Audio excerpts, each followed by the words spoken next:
Class शुरू करते हैं। देखिए, जैसे अभी टाइप कास्टिंग आपको बता रहे थे, सोच रहे होंगे कि टाइप कास्टिंग, जैसे अभी हम एग्जांपल दिए, सोच रहे होंगे कि बहुत ज्यादा बड़ी बात तो है नहीं। जैसे एक्सप्रेशन में देखिए कि आप टाइप कास्टिंग नहीं किए, जैसे 55 a plus B divide by 2 किए, जब हम उसको type casting, explicit type casting नहीं किए थे तो क्या रिजल्ट आ रहा था? 12.00। और जब टाइप कास्टिंग कर दिए तो क्या रिजल्ट आया? एग्जैक्ट रिजल्ट आया 12.50। मतलब हाफ का अंतर है। जहाँ 12 आना चाहिए 12.50 आना चाहिए, वहां 12। यही टाइप कास्टिंग से तो नहीं फायदा होगा। मतलब वैल्यू, अगर मान लीजिए किसी एक्सप्रेशन को हम टाइप कास्टिंग नहीं करते हैं, एक्सप्लिसिट टाइप कास्टिंग, तो हमको मैक्सिमम कितना का घाटा हो सकता है? एक से ज्यादा तो घाटा नहीं होगा। मिनिमम क्या होगा? 0.9 तक, इससे ज्यादा तो घाटा नहीं हो सकता है। जैसे मान लीजिए किसी एक्सप्रेशन का वैल्यू 12.9 होगा, और अगर हम एक्सप्लिसिट टाइप कास्टिंग नहीं करते हैं तो रिटर्न क्या करेगा? 12 ही।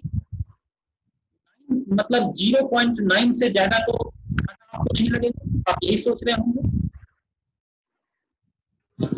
नहीं सर, अगर उसका फर्दर कहीं यूज होता है इन केस मल्टीप्लिकेशन में, तब तो बहुत ज्यादा घाटा हो जाएगा। आपको लग रहा होगा कि टाइप कास्टिंग से हमको क्या होगा, जो फ्रैक्शनल पार्ट है बस उसी का घाटा लगेगा, नहीं आएगा, बाकी तो नहीं। लेकिन ऐसा नहीं है। आपको बहुत सारे ऐसे एप्लीकेशन होगा जहां देखिएगा कि टाइप कास्टिंग की वजह से आउटपुट में काफी डिफरेंसेज आ जाएगा। कैसे? जैसे हम लास्ट डे एक प्रोग्राम दिए थे आप लोग को बनाने के लिए, एक प्रोग्राम दिए थे तिहाई के programme, to input the radius of circle and print the area and circumference, ये दिए थे बनाने के लिए। Yes sir. देखिए, इस प्रोग्राम को थोड़ा हम बनाते हैं और अंतर भी हम समझाएंगे। देखिए टाइप कास्टिंग से क्या अंतर है। जैसे देखिए, हम इस प्रोग्राम को लिखते हैं, हमको रेडियस इनपुट लेना है तो रेडियस तो इंटीजर भी हो सकता है, तो रेडियस इंटीजर ले लेते हैं। लेकिन एरिया किस में आएगा? पाई। पाई का वैल्यू तो फ्लोट में आता है, तो एरिया तो फ्लोट में आएगा। तो बेहतर क्या होगा कि एरिया ले लेते हैं फ्लोट में। हम एक एरिया ही निकाल के देखते हैं। आवाज से सनसना रहा है सर आपका, थोड़ा थोड़ा आवाज नहीं आ रहा है ठीक से सर। वही सर, मतलब माइक्रोफोन का ही प्रॉब्लम हो रहा है वही सर। नॉइस आने लगता है सर बहुत ज्यादा। वीडियो एकदम सही आ रहा है सर। ठीक है। एक इंटीजर रेडियस ले लिए, इंटीजर, और एरिया ले लिए फ्लोट। हम इस प्रोग्राम को बनाते हैं, लिखते हैं। आपको इसको दिख नहीं रहा हो।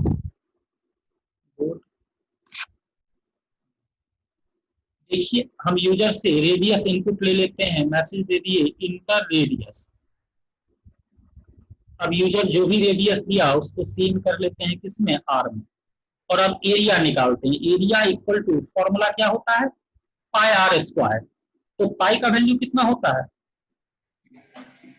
2 पाई आर होता है सर एरिया। कहाँ? वो सरकमफ्रेंस होता है।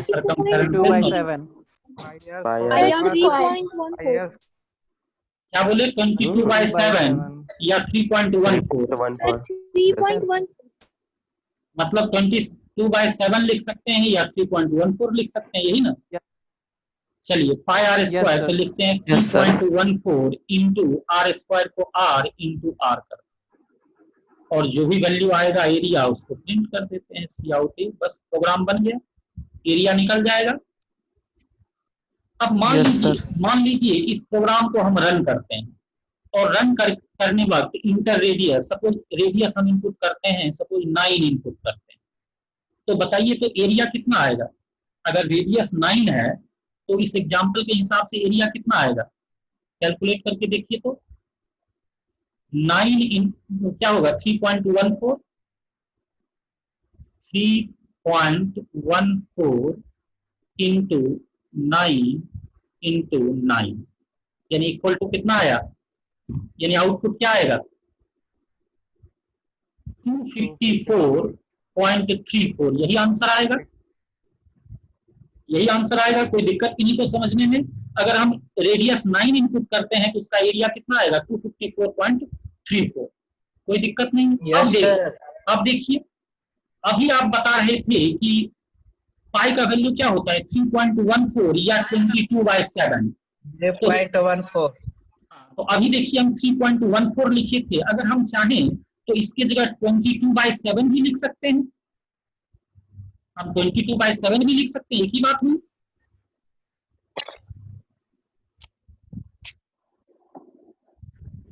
सर इसमें हैज डिफाइन पाई करके भी तो इसको वहां पे पाई को यूज कर सकते हैं ना।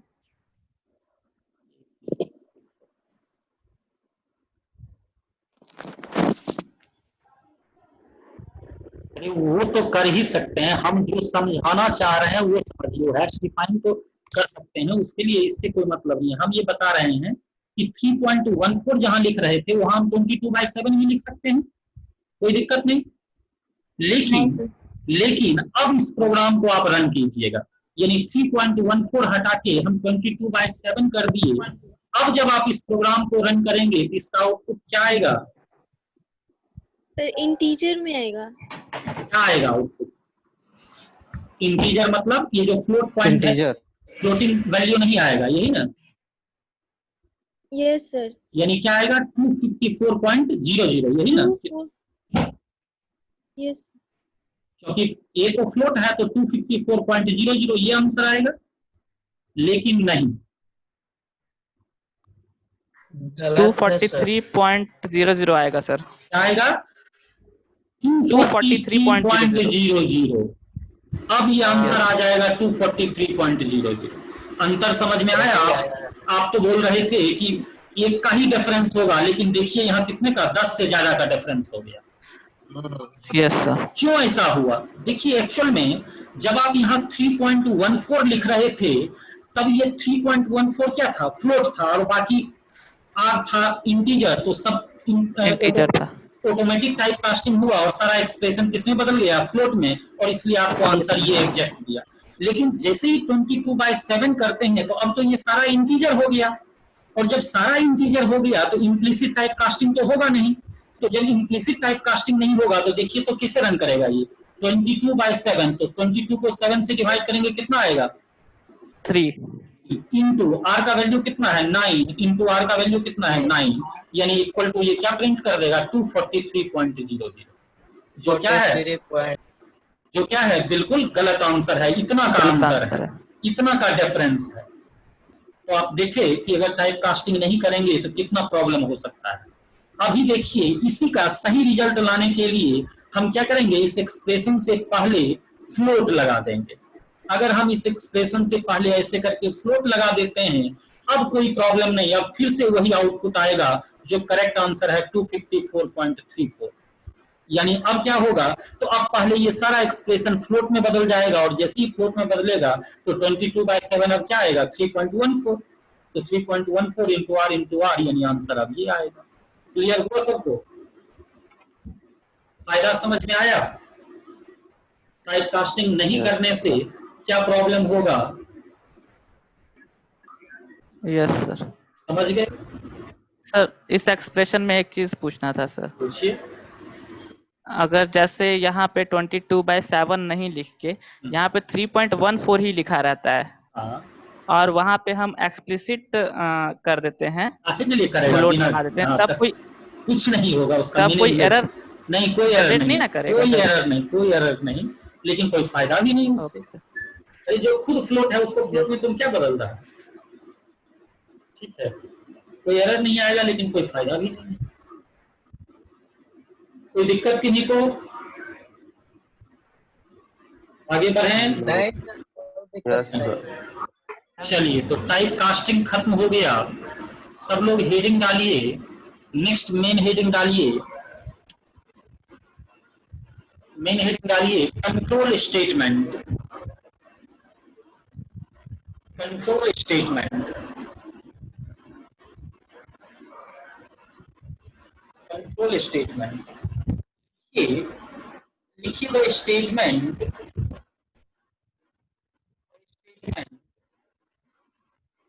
which is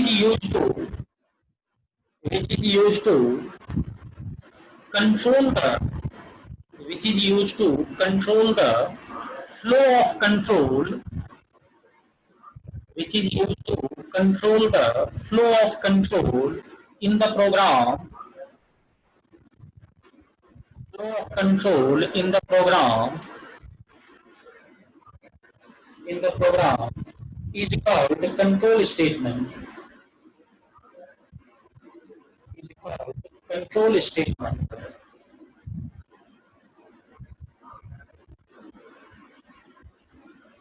देखिए हम बताए कंट्रोल स्टेटमेंट, हम बताए वैसा स्टेटमेंट जिसका इस्तेमाल हम प्रोग्राम के फ्लो ऑफ कंट्रोल को कंट्रोल करने के लिए करते हैं। यानी वैसा स्टेटमेंट जिसका इस्तेमाल हम प्रोग्राम के फ्लो ऑफ कंट्रोल को कंट्रोल करने के लिए करते हैं, ऐसे स्टेटमेंट को हम क्या बोलते हैं? कंट्रोल स्टेटमेंट बोलते हैं। ठीक है, क्या मतलब है? देखिए फ्लो ऑफ कंट्रोल का क्या मतलब है? जैसे अभी हम जो जैसे किसी भी प्रोग्राम का देखिए नॉर्मली एग्जीक्यूशन कैसे होता है? सीक्वेंशियल। जैसे फर्स्ट लाइन के जैसे कोई भी प्रोग्राम लिखते हैं, अभी ही लिखे थे, इसका एग्जीक्यूशन कैसे होता है? सबसे पहले फर्स्ट लाइन रन करता है, उसके बाद कंट्रोल सेकंड लाइन को जाता है, फिर उसके बाद थर्ड लाइन, उसके बाद फोर्थ लाइन। तो ये कंट्रोल जो एक लाइन से दूसरे से तीसरे को शिफ्ट करता है, इसी को बोलते हैं फ्लो ऑफ कंट्रोल। तो देखिए किसी भी प्रोग्राम का flow of control by default sequential होता है, यानी एक लाइन से दूसरे से तीसरे से चौथे लाइन पर शिफ्ट करेगा। लेकिन अगर हम चाहें तो किसी भी प्रोग्राम के इस फ्लो ऑफ कंट्रोल को अपने जरूरत के हिसाब से कंट्रोल कर सकते हैं। जैसे अगर हम चाहें तो अगर हम चाहें कि फर्स्ट के बाद कंट्रोल डायरेक्ट थर्ड लाइन पर चला जाए, थर्ड के बाद कंट्रोल डायरेक्ट फिफ्थ लाइन पर चला जाए, फिफ्थ के बाद कंट्रोल हम वापस फिर थर्ड लाइन पर आ जाए, तो इस तरह से अगर जरूरत के हिसाब से इस फ्लो ऑफ कंट्रोल को अपने जरूरत के हिसाब से कंट्रोल करना चाहते हैं, तो इसके लिए जिस स्टेटमेंट का इस्तेमाल करेंगे that is called control statement. समझ गए सब लोग? लिखिए पैराग्राफ चिन्ह करके लिखिए, there are 3 types of control statement. There are 3 types of control statement. 3 तरह के कंट्रोल स्टेटमेंट होते हैं। कौन कौन सा? फर्स्ट लिखिए सेलेक्टिव स्टेटमेंट। फर्स्ट में सेलेक्टिव स्टेटमेंट या उसी को बोलते हैं कंडीशनल स्टेटमेंट। सेलेक्टिव स्टेटमेंट या उसी को बोलते हैं कंडीशनल स्टेटमेंट या उसी को बोलते हैं decision making statement. Decision making statement या उसी को बोलते हैं ब्रांचिंग। ब्रांचिंग। सेकंड में लिखिए iterative statement. Iterative, ITERATIV, iterative statement या उसी को बोलते हैं रिपीटेटिव स्टेटमेंट। रिपीटेटिव स्टेटमेंट या उसी को बोलते हैं लूप, LOOP, लूप। और थर्ड में लिखिए जंपिंग स्टेटमेंट। थर्ड में जंपिंग स्टेटमेंट। तो देखिए हम 3 तरह का कंट्रोल स्टेटमेंट बताए, सेलेक्टिव, इटरेटिव और जंपिंग। तीनों के बारे में एक एक करके जानेंगे। फर्स्ट लिखिए सेलेक्टिव स्टेटमेंट। सेलेक्टिव स्टेटमेंट लिखिए when we want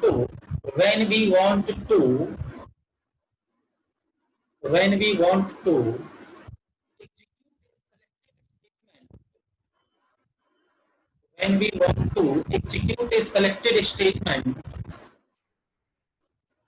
on the basis of certain condition. Selected statement on the basis of certain condition. We use selective statement.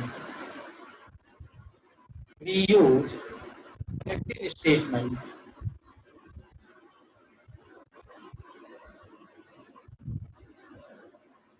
क्या मतलब है? देखिए हम बताए जब ग्रुप ऑफ स्टेटमेंट में से, नंबर ऑफ स्टेटमेंट में से हम किसी खास कंडीशन पर सेलेक्टेड स्टेटमेंट को ही एग्जीक्यूट करना चाहें, तब ऐसे सिचुएशन में हम किसका इस्तेमाल करेंगे? सेलेक्टिव स्टेटमेंट का। देखिए दो तरह का एक्शन होता है, एक कलेक्टिव एक्शन होता है और दूसरा सेलेक्टिव एक्शन होता है। जैसे मान लीजिए अगर हम आप लोग सब कुछ क्लास में हैं और अगर हम बोले कि सब लोग खड़े हो जाइए, मतलब क्या है, कलेक्टिव एक्शन है, सबको खड़े हो जाना है। लेकिन अगर हम बोले कि आप सब में जो सबसे बड़े हैं वो खड़े हो जाइए, मतलब क्या हो गया, सेलेक्टिव एक्शन हो गया। यानी जब नंबर ऑफ स्टेटमेंट में से, ग्रुप ऑफ स्टेटमेंट में से किसी खास कंडीशन के बेसिस पर सेलेक्टिव स्टेटमेंट को ही रन करना हो, तब ऐसे सिचुएशन में हम सेलेक्टिव स्टेटमेंट का इस्तेमाल करते हैं। फुल स्टॉप के बाद लिखिए following four are called selective statement. इस चार को सेलेक्टिव स्टेटमेंट बोलते हैं। कौन कौन सा? फर्स्ट लिखिए सिंपल इफ, फर्स्ट में लिखिए simple if, IF if. Second में लिखिए नेस्टेड इफ, सेकंड में नेस्टेड इफ। थर्ड में if ills if ladder, if ills if ladder. Switch statement, fourth में स्विच स्टेटमेंट। तो देखिए ये चार कहलाता है selective statement, simple if, nested if ills if ladder और स्विच स्टेटमेंट। इस चारों को सब कुछ ये सब आप सी में पढ़ चुके होंगे, जस्ट हम एक एक लाइन सिर्फ याद दिलाएंगे और आगे बढ़ते जाएंगे, क्योंकि ये सब कुछ आप सी में पढ़ चुके हैं। तो जस्ट लिखिए सिंपल इफ, फर्स्ट लिखिए सिंपल इफ, फर्स्ट लिखिए सिंपल इफ, एक लाइन लिखिए this format of if, this format of if is useful to execute the statement, to execute the statement on the basis of single condition, to execute the statement on the basis of single condition, single condition। लिखिए the general format is, general format is, और general format क्या है, देखिए if condition, और अगर ये condition true है तो इफ से लगा हुआ जस्ट ट्रू स्टेटमेंट, और कंडीशन अगर फॉल्स है तो इल्स से लगा हुआ फॉल्स स्टेटमेंट। देखिए हम बताए कि सिंपल इफ का इस्तेमाल हम सिंगल कंडीशन के बेसिस पर, यानी अगर एक कंडीशन के बेसिस पर एक्शन को तय करना हो कि अगर ये कंडीशन ट्रू है तो ये काम होगा और फॉल्स है तो ये काम होगा, अगर ऐसा सिचुएशन हो तब हम सिंपल इफ का यूज करते हैं। सिंटेक्स क्या है इसका, तो देखिए इफ कंडीशन, अगर कंडीशन ट्रू है तो इफ से जस्ट नीचे जो स्टेटमेंट है ये रन करेगा, और अगर कंडीशन फॉल्स है तो इफ के साथ जो एसोसिएटेड स्टेटमेंट है ये रन करेगा। समझ गए सब लोग? सिंटेक्स लिख लीजिए और एक एग्जांपल भी जल्दी से लिख लीजिए। लिखिए write a program to input a number and check it is odd और इवन, एक नंबर इनपुट लेना है और चेक करना है कि ये ऑड है कि इवन है। कैसे करेंगे? देखिए एक नम ले लिए, सबसे पहले एक नंबर इनपुट लेना होगा, मैसेज दे देते हैं इंटर ए नंबर। यूजर जो भी नंबर इनपुट करता है उसको स्टोर कर लेते हैं नम में। अब देखिए एक नंबर या तो ऑड होगा या इवन होगा, कैसे चेक करना होगा? चेक करते हैं इफ नम रिमाइंडर 2। एक नंबर ऑड कब होता है? जब उस नंबर को 2 से डिवाइड करेंगे और अगर उसका रिमाइंडर 0 के इक्वल नहीं आया, मतलब नम रिमाइंडर 2 अगर ये 0 के इक्वल नहीं है, इसका मतलब वो नंबर क्या है? ऑड है। तो लिख देते हैं सी आउट ऑड। लेकिन अगर ये कंडीशन फॉल्स है, इसका मतलब वो नंबर क्या है? इवन है। लिख देते हैं सी आउट इवन। प्रोग्राम बन गया। बस। तो देखिए एक कंडीशन के बेसिस पर एक्शन तय किए, या तो वो ऑड होगा या इवन होगा। अगर ये कंडीशन ट्रू है तो नंबर ऑड है, कंडीशन फॉल्स है तो नंबर इवन है। समझ गए?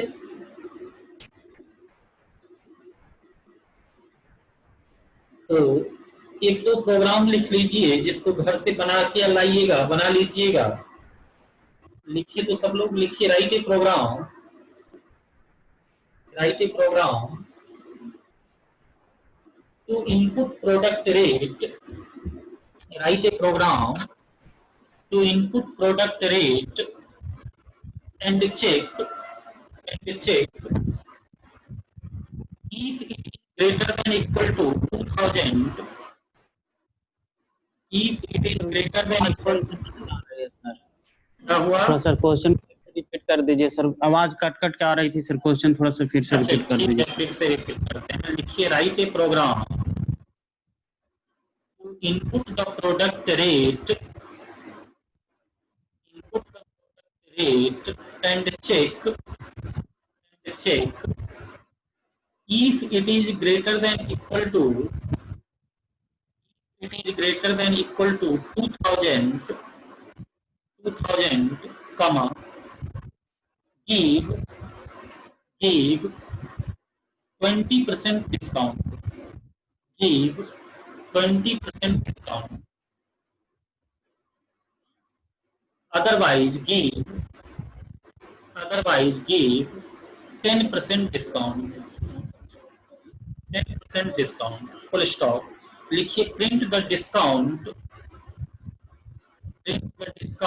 and net price, print the discount and net price। Second लिखिए, एक और प्रोग्राम लिखिए, लिखिए write a program, write a program, the employee salary, input the employee salary and check if it is greater than equal to 5000, if it is greater than equal to 5000, comma give 40% bonus, give 40% bonus, otherwise give 30% bonus, otherwise give 30% bonus, full stop। लिखिए print the bonus and net salary, print the bonus and net salary। एक और programme लिख लीजिए, लिखिए write a program to input the marks of 3 subjects, input the marks of 3 subjects and calculate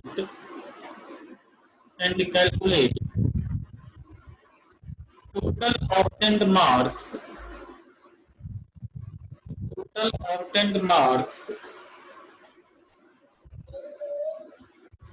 comma percentage, total obtained marks, comma percentage and division, total obtained marks, percentage and division। लिखिए division is, इसी में लिख लीजिए एक line और, division is pass, division is pass if student gets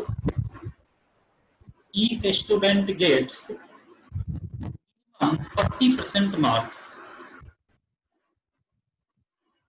40% marks, otherwise division is fail, question सब लोग समझ गए? देखिए अभी लास्ट क्वेश्चन हम दिए कि 3 सब्जेक्ट्स का मार्क्स इनपुट लेना है, टोटल ऑब्टेन मार्क्स, परसेंटेज और डिवीजन कैलकुलेट करना है। डिवीजन में सिर्फ 2 ही चीज दिखाना है, पास या फेल। अगर कोई स्टूडेंट 40% या इससे ज्यादा मार्क्स पाया तो पास है, और उससे कम अगर है तो फेल। 3 सब्जेक्ट का मार्क्स है तो फुल मार्क्स आप लोग 300 मान सकते हैं। तो ये तीनों प्रोग्राम को बना के लाइएगा। नेक्स्ट क्लास में हम देखेंगे नेस्टेड इफ, लैडर और वो बाकी जो सब है वो। ठीक है, थैंक यू सर। आज इतना ही। अब आगे थैंक यू सर। हाँ, इससे आगे नेक्स्ट क्लास में मिलेंगे। चलिए, ओके, थैंक यू। तेरा कौन है? Thank you sir.